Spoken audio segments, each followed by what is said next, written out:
ठीक है बेटा, मोल का टॉपिक आज हम स्टार्ट करेंगे। इससे पहले बेसिक कॉन्सेप्ट्स हमारे कंप्लीट हो चुके हैं।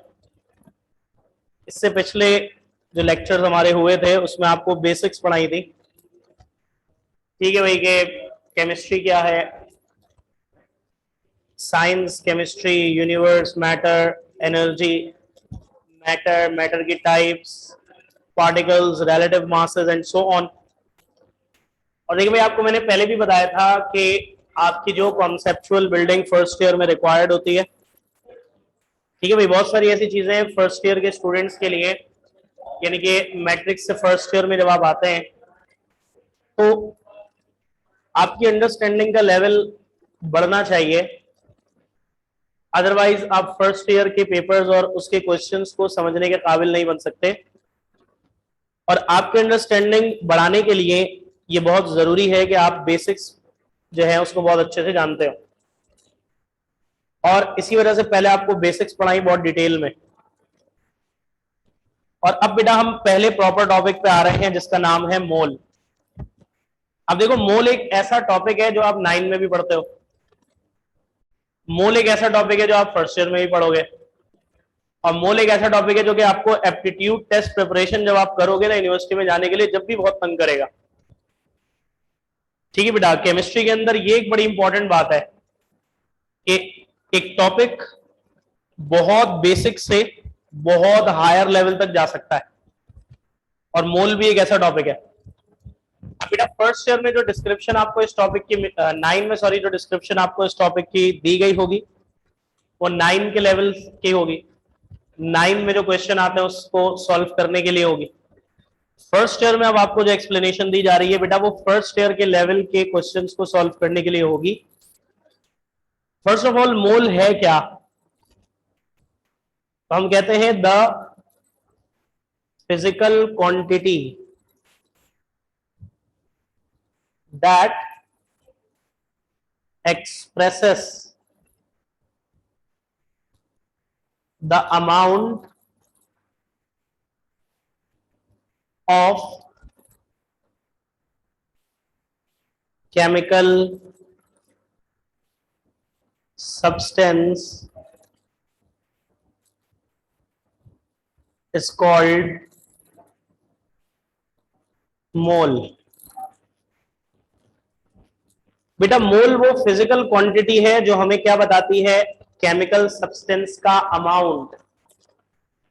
ठीक है बेटा, मोल वो फिजिकल क्वांटिटी है जो क्या एक्सप्रेस करती है? Amount of chemical substance.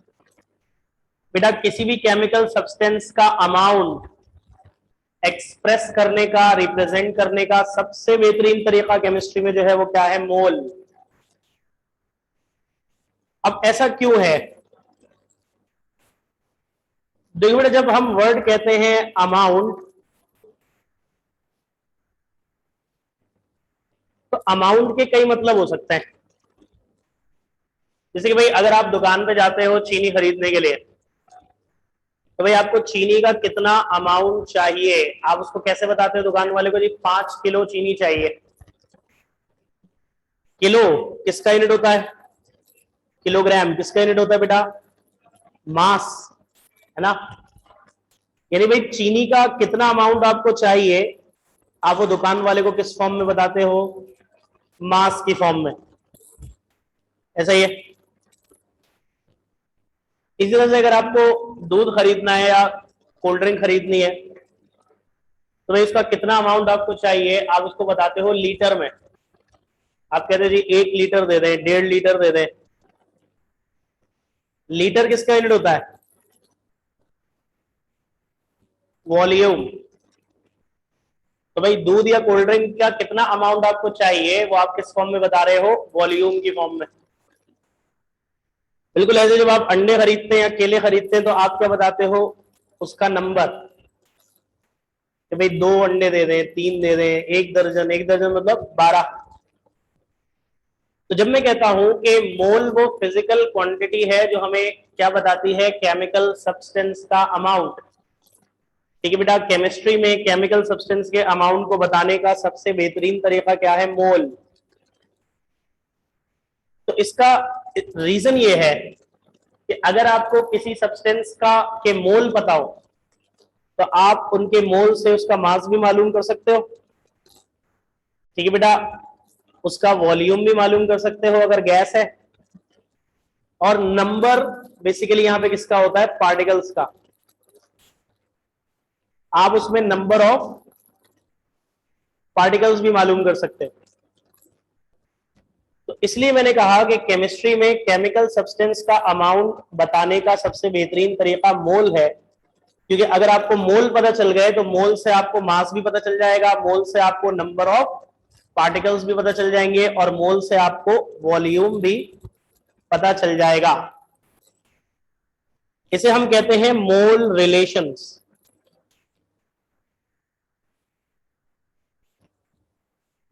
Mole relationships.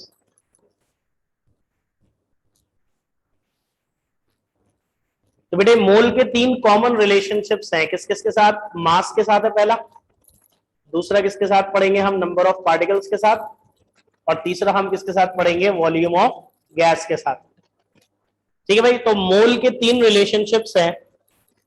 पहला रिलेशनशिप हम पढ़ेंगे विद मास।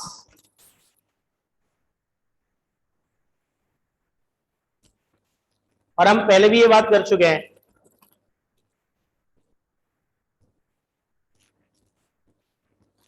कि भाई मोलर मास बराबर होता है 1 मोल के। लास्ट लेक्चर में ये बात हुई थी बेटा, लास्ट लेक्चर में बात हुई थी ना कि मोलर मास बराबर होता है 1 मोल के। तो मोल और मास का रिलेशनशिप क्या है कि एटॉमिक मास और molecular mass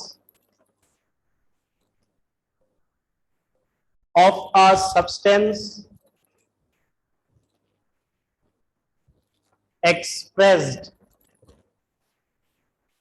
in grams is equal to 1 mole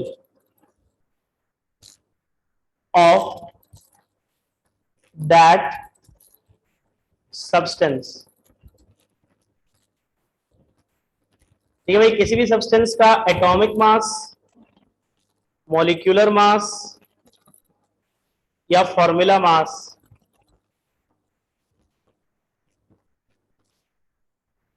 ठीक है बेटा, किसी भी सब्सटेंस का एटॉमिक मास, मॉलिक्यूलर मास या फॉर्मूला मास अगर हम उसका यूनिट ग्राम कर दें तो वो किसके बराबर होता है, 1 मोल के। ठीक है बेटा, एग्जांपल्स देखिएगा इसकी।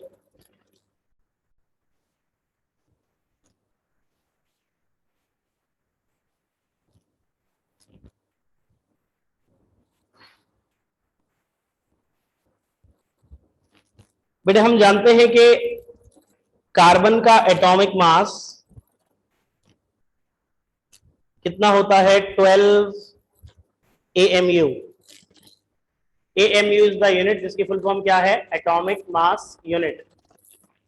तो कार्बन का एटॉमिक मास कितना होता है बेटा, 12 AMU। मैंने क्या बताया बेटा, अगर हम किसी भी सब्सटेंस के एटॉमिक मास को ग्राम्स में एक्सप्रेस कर दें, यानी उसका यूनिट जो है वो AMU हटाकर क्या लगा दें, ग्राम्स, तो वो किसके बराबर हो जाता है, 1 मोल के।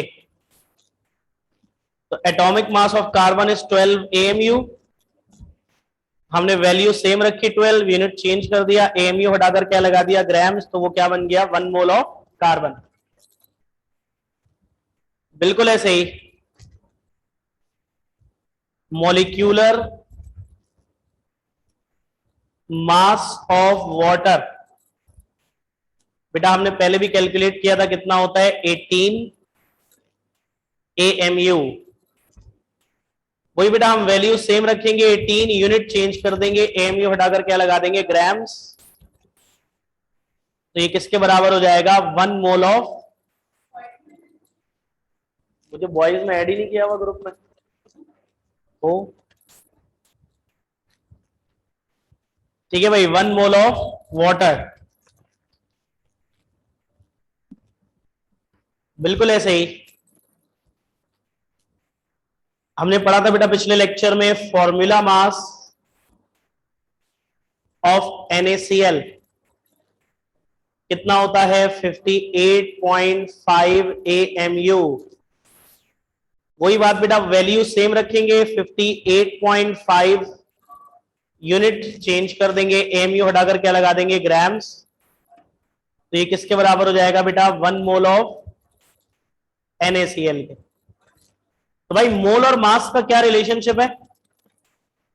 किसी भी सब्सटेंस के एटॉमिक मास, मॉलिक्यूलर मास या फॉर्मूला मास का यूनिट AMU हटाकर क्या कर दें ग्राम्स, तो वो बराबर हो जाता है 1 मोल के।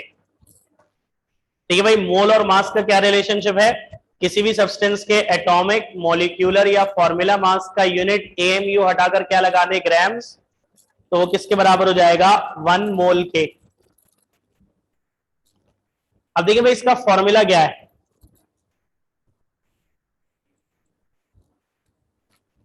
बेटे याद रखिएगा, हम मोल को रिप्रेजेंट करते हैं स्मॉल n से।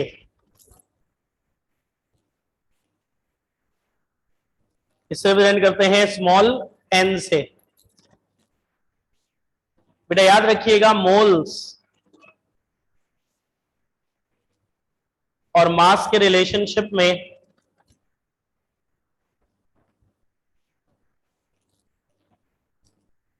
फॉर्मूला होता है mass of substance in grams divided by atomic और मॉलिक्यूलर मास। ठीक है भाई, अगर आपको किसी भी सब्सटेंस का मास गिवन होगा तो आप उस सब्सटेंस के मास को डिवाइड कर दो एटॉमिक या मॉलिक्यूलर मास से, तो वो क्या बन जाएगा मोल। अब देखो ये बेसिक फॉर्मूला है, मास ऑफ सब्सटेंस को डिवाइड कर दो एटॉमिक या मॉलिक्यूलर मास से तो मोल आ जाएंगे। तो जब भी आपको मास गिवन होगा और मोल फाइंड करना होगा तो आप मास को डिवाइड कर दोगे एटॉमिक या मॉलिक्यूलर मास से, मोल बन जाएगा। लेकिन अगर इसको उल्टा कर दें, आपको मोल गिवन हो मास फाइंड करना हो, तो ये एटॉमिक मॉलिक्यूलर मास जो डिवाइड हो रहा है वहां जाके क्या हो जाएगा मल्टीप्लाई। तो अगर आपको मोल गिवन है और मास फाइंड करना है तो मास ऑफ सब्सटेंस का फॉर्मूला क्या बन जाएगा मोल्स मल्टीप्लाइड बाय एटॉमिक और मॉलिक्यूलर मास। और बेटा ये याद रखिएगा, ये इसी से ड्राइव होके बना है, तो बेसिक फॉर्मूला यही है, इसी से ड्राइव होके नीचे वाला फॉर्मूला बना है कि अगर आपको मोल गिवन हो और मास फाइंड करना हो तो आप मोल्स को मल्टीप्लाई कर दोगे एटॉमिक या मॉलिक्यूलर मास से, तो क्या आ जाएंगे मोल्स मास सॉरी। अब जैसे अगर आपसे बोला जाए कि how many moles are there in 16 grams of sulphur. Sulphur एक एलिमेंट है, आपको पता है। ठीक है भाई, तो अब अगर आपको सवाल दिया जा रहा है कि how many moles are there in 16 grams of sulphur, sulphur का मास आपको कितना गिवन है बेटा 16 ग्राम। जो वैल्यू आपको गिवन है वो क्या है, या आपको क्या कौन बताता है उसका यूनिट, ये तो पता होगा। तो अब जो वैल्यू आपको गिवन है 16 ग्राम, इसका यूनिट क्या है बेटा ग्राम्स, यानी ये क्या गिवन है आपको मास। किसका मास गिवन है बेटा सल्फर का। तो डेटा में देखो कैसे लिखते हैं। देखिए भाई बहुत सारी चाइल्डिश मिस्टेक्स जो कि आप 9-10 में कर देते हैं वो इग्नोर हो जाती हैं, उस पर आपके कोई मार्क्स डिडक्ट नहीं होते। ठीक है बेटा, बहुत सारे बच्चों की राइटिंग से, बहुत सारी बच्चों की प्रेजेंटेशन से, लिखने के अंदाज से कोई मैच्योरिटी नहीं झलकती।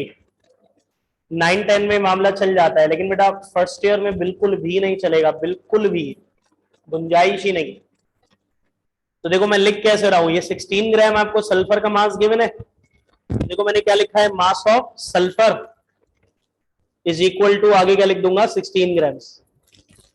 अब एक बात बता रहा हूं बेटा, इसे अपने दिमाग में बिठा लो, गिरह में बांध लो, जो भी चाहो कर लो, ये बात भूलनी नहीं है आज के बाद कि भाई केमिस्ट्री के न्यूमेरिकल्स में अगर किसी भी सब्सटेंस का मास गिवन है या मास रिक्वायर्ड है, ठीक है भाई, केमिस्ट्री के न्यूमेरिकल्स में अगर किसी भी सब्सटेंस का मास गिवन है या मास रिक्वायर्ड है, तो डेटा में लाजमी आप उसका एटॉमिक या मॉलिक्यूलर मास लिखोगे।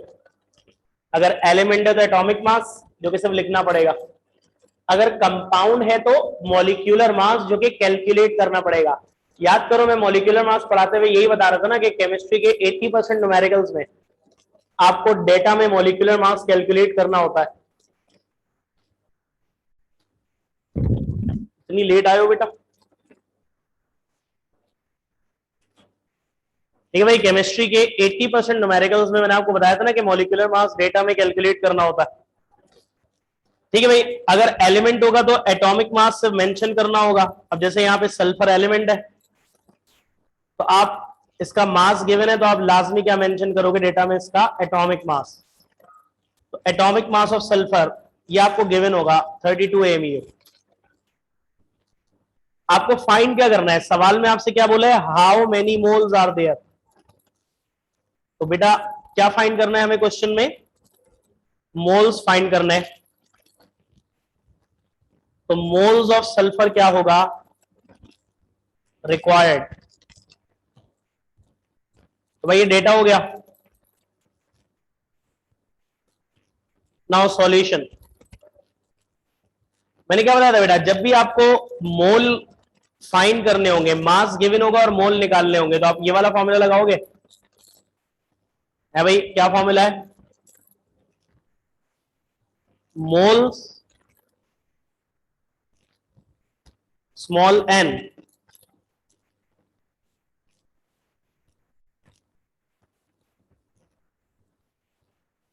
ठीक है बेटा, मोल्स स्मॉल एन बराबर होते हैं किसके, मास of substance divided bye atomic या मॉलिक्यूलर मास। यहां एलिमेंट है तो हम सब क्या लिख देंगे, एटॉमिक मास। अब आपको मास कितना गिवन है बेटा सल्फर का, 16 ग्राम्स। एटॉमिक मास कितना है, 32। डिवाइड कर दोगे मोल्स ऑफ सल्फर, आपके पास आ जाएंगे 0.5। तो भाई देखो, जब भी आपको मास गिवन होगा और मोल फाइंड करने होंगे, तो आप उस मास को डिवाइड कर दोगे उसके एटॉमिक या मॉलिक्यूलर मास से, तो क्या आ जाएंगे उसके मोल। अब जैसे ये क्वेश्चन है, what is the number of moles in 111 grams of carbon dioxide. अब सवाल में आपको गिवन वैल्यू सबसे पहले देखते हैं हमेशा, 111 ग्राम। ग्राम किसका यूनिट होता है बेटा, ग्राम किसका यूनिट होता है जी बेटा, एलिमेंट का एटॉमिक मास गिवन होगा। कंपाउंड है तो मॉलिक्यूलर मास आपको कैलकुलेट करना होगा, उसके लिए भी जो रिक्वायर्ड एटॉमिक मासेस है वो गिवन होता है। पेपर में एटॉमिक मासेस सारे गिवन होता है। तो भाई आपको एक ही वैल्यू गिवन है 111 ग्राम। ग्राम किसका यूनिट होता है बेटा, मास। तो ये आपको मास गिवन है किसका, कार्बन डाइऑक्साइड का। तो आप डेटा में क्या लिखोगे बेटा, लिखना सीखना बहुत इंपॉर्टेंट है। आपको मैं पहले ही बता चुका हूं कि इमेच्योर वे फर्स्ट ईयर में नहीं चलेगा बिल्कुल भी। तो मास ऑफ कार्बन डाइऑक्साइड कितना गिवन है बेटा, 111 ग्राम्स। अब मैंने क्या बोला बेटा, याद रख लो, केमिस्ट्री के न्यूमेरिकल में जिस सब्सटेंस का मास गिवन होगा और जिस सब्सटेंस का मास रिक्वायर्ड होगा, डेटा में लाजमी क्या लिखना पड़ेगा, उसका एटॉमिक और मॉलिक्यूलर मास। एलिमेंट है तो atomic mass, carbon dioxide compound है तो इसका होगा मॉलिक्यूलर मास। और वो आपको सिर्फ लिखना नहीं होगा बल्कि कैलकुलेट करना होगा डेटा में। तो भाई अब हम मॉलिक्यूलर मास कैलकुलेट कर रहे हैं।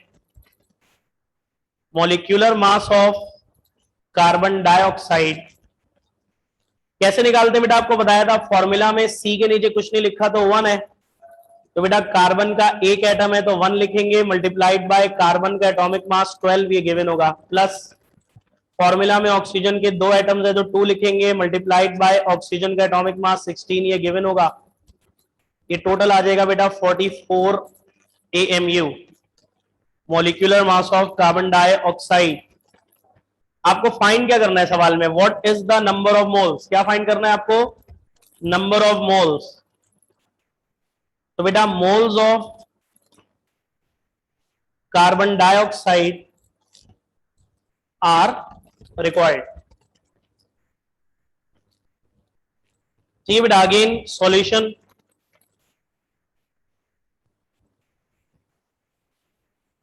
मैंने आपको क्या बताया बेटा कि जब भी आपको मास गिवन होगा और मोल फाइंड करने होंगे तो आप कौन सा फॉर्मूला लगाओगे, mole is equal to mass upon atomic और मॉलिक्यूलर मास।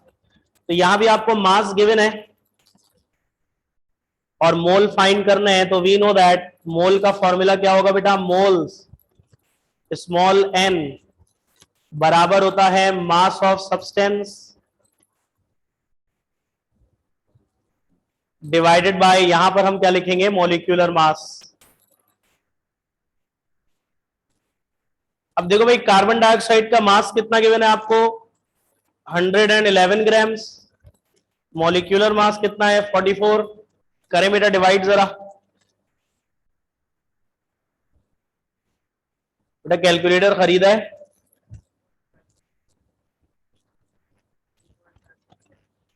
2.52 सही।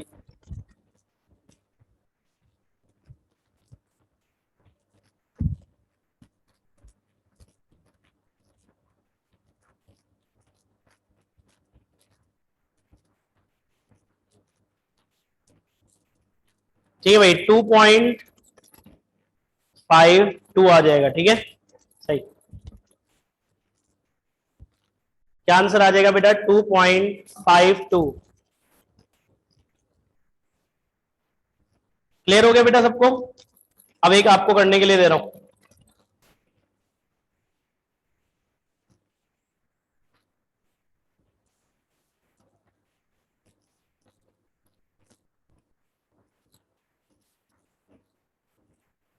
Calculate the number of moles in 490 grams of H2SO4 sulphuric acid. ठीक है भाई, मॉलिक्यूलर मास कैलकुलेट करने के लिए एटॉमिक मासेस आपको बता रहा हूं, हाइड्रोजन का एटॉमिक मास होता है 1 AMU, ऑक्सीजन का आपको पता है कितना होता है बेटा 16 AMU, और सल्फर का अभी अभी बात हुई थी 32 AMU होता है। ठीक है बेटा, तो स्टार्ट हो जाइए जल्दी से, मुझे बताएं क्या रिपीट करूं उस वक्त, जल्दी बताओ कि अब तो बेटा करने का टाइम है।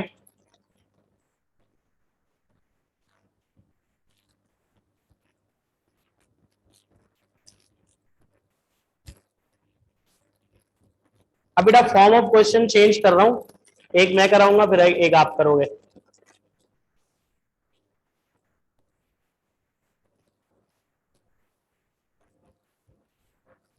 कैलकुलेट द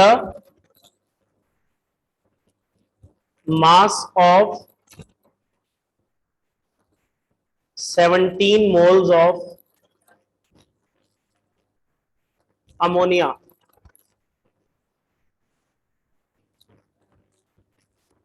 ठीक है भाई, अब सवाल में कह रहे हैं calculate the mass of 17 moles of ammonia. देखो भाई अब क्वेश्चन में आपको जो गिवन है वो मास नहीं है, क्या गिवन है आपको, मोल्स। बेटा मास का यूनिट तो कितना होता है 17, बेटा 0.5 कैसे आएगा, केवल 5 मोल आंसर है।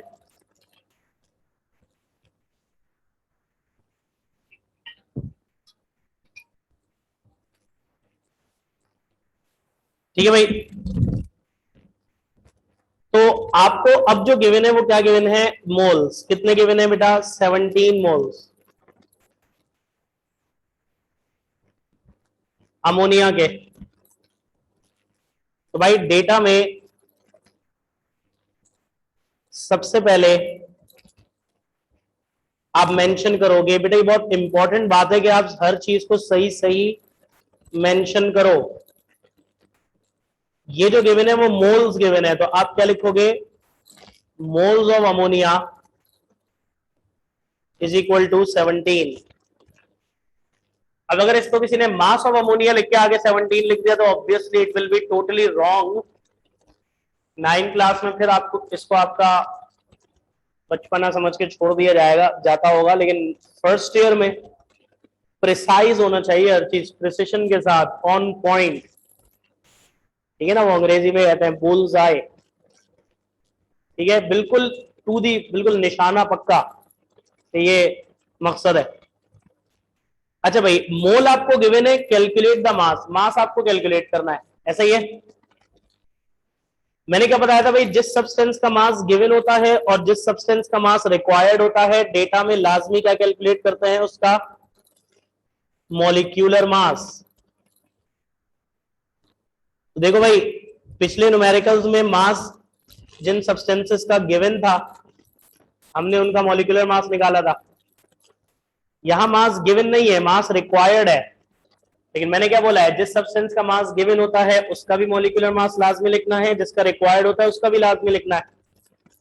तो अब बेटा अमोनिया में एक नाइट्रोजन है, तो 1 मल्टीप्लाइड बाय नाइट्रोजन का एटॉमिक मास 14, और 3 हाइड्रोजन है तो 3 मल्टीप्लाइड बाय हाइड्रोजन का एटॉमिक मास 1, ये 17 AMU आ जाएगा। और बेटा हमें फाइंड करना है क्या, मास ऑफ अमोनिया। तो बेटा इस सवाल में आपको मास फाइंड करना है, मोल गिवन है, मास निकालना है। पिछले सवालों में आपको मास गिवन होता था, मोल निकालना होता था। इस सवाल में आपको मोल्स गिवन है, मास निकालना है। तो भाई सॉल्यूशन, पहले हम बेसिक फॉर्मूला ही लिखेंगे। We know that moles is equal to mass of substance divided by molecular mass. अब फॉर्मूला इस शक्ल में जब यूज होता है जब आपको मास गिवन हो और मोल रिक्वायर्ड हो। यहां तो आपको मोल गिवन है और मास रिक्वायर्ड है, तो मॉलिक्यूलर मास से डिवाइड हो रहा है, वहां जाके मोल से क्या हो जाएगा, मल्टीप्लाई। तो मास ऑफ सब्सटेंस किसके बराबर आ जाएगा बेटा, मोल्स इनटू मॉलिक्यूलर मास। अब आपको बेटा मोल कितने गिवन है, 17, और मॉलिक्यूलर मास भी कितना आ गया, 17। तो बेसिकली क्या होगा, 17 इंटू 17। करें भाई, क्या आ रहा है,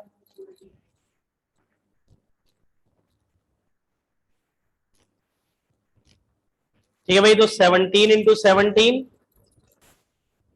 मास ऑफ अमोनिया आ जाएगा 289 ग्राम्स।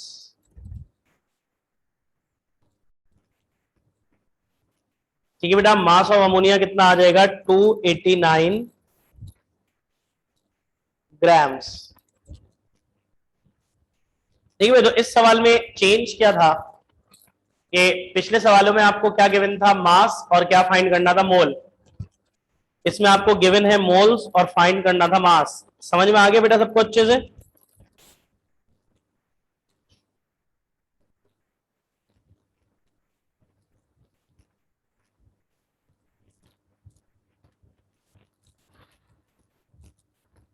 ठीक है भाई, अब ये क्वेश्चन आप कर लो तो मोल और मास का जो रिलेशनशिप था पहला वाला वो कंप्लीट हो जाएगा। फिर कल हम इंशाल्लाह मोल और पार्टिकल्स का रिलेशनशिप पढ़ेंगे, और परसों मोल और वॉल्यूम का, और इस तरह से ये कंप्लीट होगा। बेटा मोल पर बहुत अच्छी ग्रिप होनी चाहिए, अगले कई न्यूमेरिकल्स बेस करेंगे इस ग्रिप के ऊपर आपकी।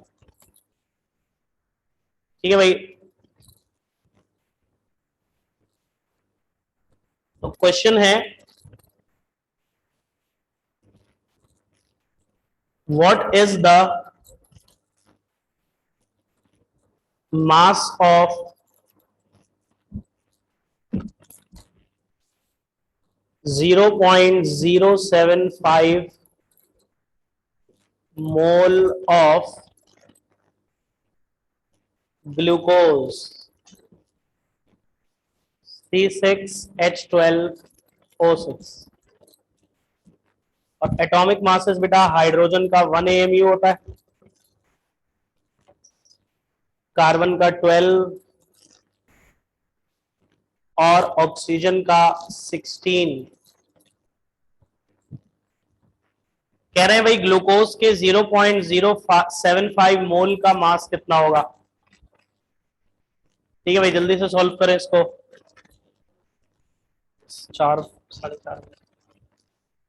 ठीक है भाई, आपको ग्लूकोज के मोल गिवन है 0.075 और आपको इसका मास फाइंड करना है। एटॉमिक मासेस गिवन है बेटा, और लिखने का तरीका आप यही फॉलो करोगे जैसे इसमें फॉलो किया था।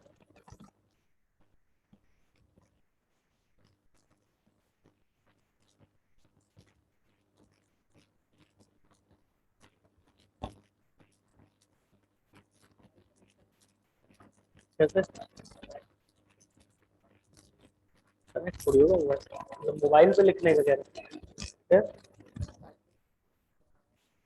अच्छा मतलब वो कह रहे।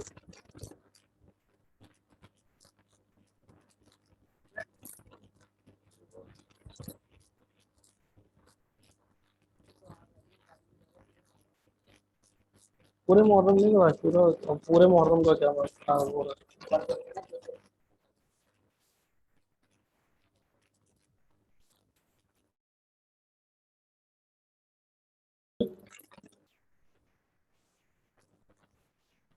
तो जिनका हो गया है अच्छी बात है, जो अभी कर रहे हैं अच्छा, जो भी कर रहे हैं बेटा वो फिर मुझे आंसर बता देना व्हाट्सएप पे। 13.5 ग्राम मतलब ये बता देना आ गया कि नहीं आया, ताकि फिर कल हम इंशाल्लाह मोल के सेकंड रिलेशनशिप पे आ जाएंगे, that is with number of particles. ठीक है बेटा, so that's all, Allah Hafiz.